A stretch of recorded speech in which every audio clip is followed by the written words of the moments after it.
I knew it was coming. Hi, Grace. Hey, everybody. We did while loops in one of our assignments a couple weeks ago, but we're going to learn them formally today. A while loop looks like this: while, and then we have a Boolean expression, and then we have a block of code. Okay, and what happens is Java evaluates the Boolean expression before running the block of code.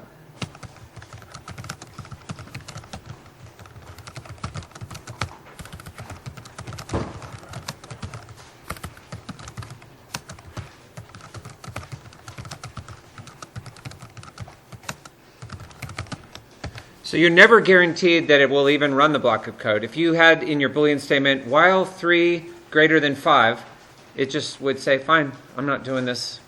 I'm going to skip the whole thing. And after it runs the body, it checks the Boolean expression again.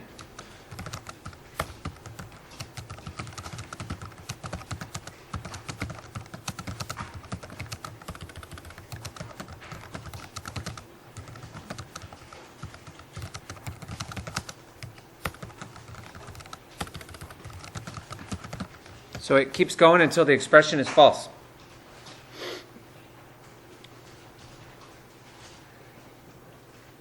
So in case your mind went to this interesting spot, yes, you could make an infinite loop if you made a Boolean expression that didn't ever become false, and Java will just go off into the weeds and stay there. Or crash. One way or another. That's not what you want to do.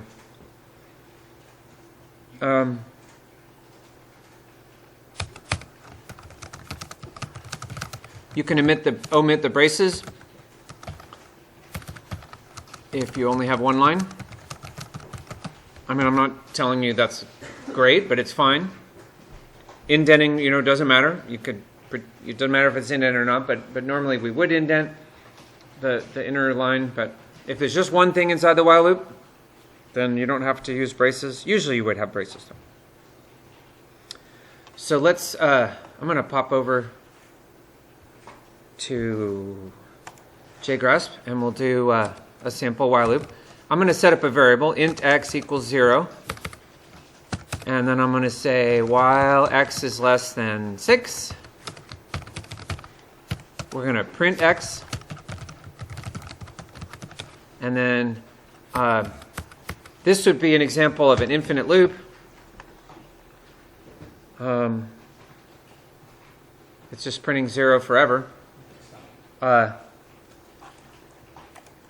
so one key part of a while loop is some sort of thing inside the while loop that changes something. So I'm going to say x++, just so the variable gets a little bit bigger every time through. And then now we have a much more logical loop. This prints 0 through 5. How can I only, I see, 6. Yeah, and if you wanted it to include 6, you could either make this 7 or say less than or equal to. I mean, you can use any Boolean expression in here. If you make it like 6,000, we'll just keep counting. You will watch it count. Yeah, let's do it. Oh, that's fast. It went pretty fast. Pretty fast. I feel like, in the big picture, I feel like they cheated, Like we didn't get to see it go by. But yeah, it went to 6,000 and they're all there. Yeah. That was awesome. But let's go back to 6. It can be any Boolean expression. Let's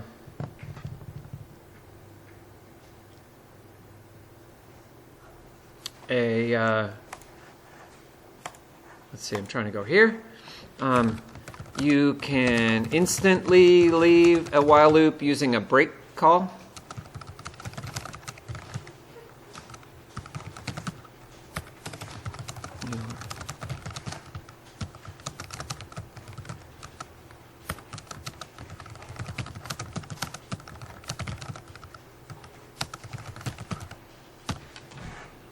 So if you're in a method and you do a return, that ends the loop also. I don't have example of that today, but we'll see that before you know it.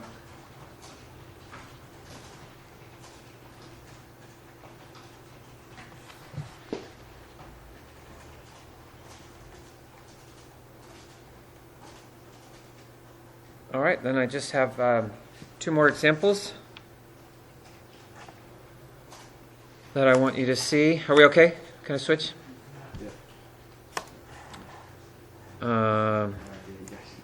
So I'm saying while x equals 5, we're going to do this one as long as x is greater than 0.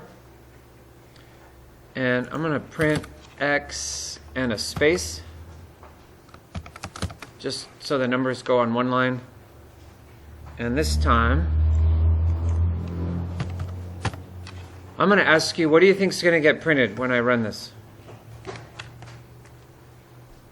Just look at it, trace it, try to do it in your head.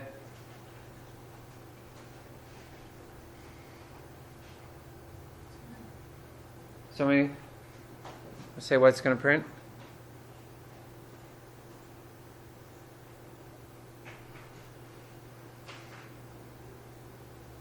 Yes. Would it be 5, 3, 1 all on one line? Yeah, 5, 3, 1 on one line. I'll run it. There we go. So Java comes in, x is 5. X is greater than 0, so we're going to execute the block of code. The block of code says print x with a space, but don't go to a new line. And then this line, x minus equals 2, that's like saying x equals x minus 2, just shorthand for it. And so then it goes back up here and says, are we still greater than 0? Yeah. We're 3, so we print the 3. And then it comes down here, and then we come up here and it's 1, and then we come down here, and finally it subtracts it, and it's negative 1. It comes up here, evaluates it, and says, that's not greater than 0, I'm not going to run it. Here's another one worth writing down in your notes. X is equal to 1, 2, 3, 4. Or better yet, let's go 2020. Call out to the seniors here. And then what we're going to print, though, is x modulo 10. And we're going to...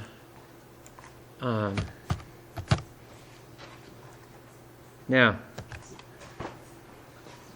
so then now, anyone want to try to predict what this is going to print? It's definitely harder.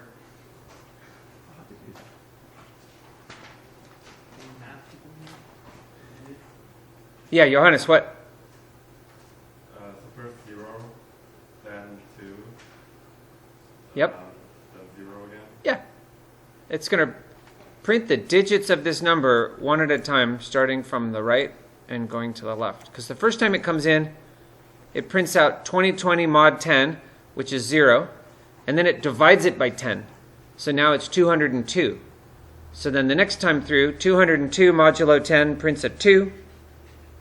Then we divide by 10 and we have 20. We get another 0. Divide by 10, we have 2. And then we have a... So anyway, let's run it. Make sure I haven't let you astray. Yeah. So, I mean, when I did the 1, 2, 3, 4, I'd rather do a number that wasn't like in order. But here's the year I was born. You guys are that much closer to identity thieving me. If you're an astute identity thief, you remember I told you it was my birthday recently. You even sang for my birthday. So you're like, okay, I got the birthday, I got the year. Now I just need...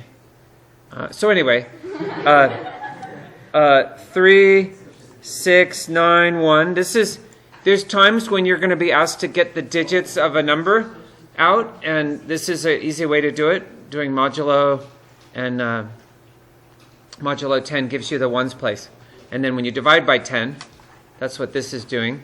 It chops off the ones place, and then you can just repeat. And a while loop is great. Watch this. If I did, if I made it a lot bigger and we run it, it'll still work. This code isn't, it still gets all the digits of the number one at a time. That's what's neat about a while loop. A while loop's great when you don't know how long you're going to run something. You just need to go until some condition is satisfied.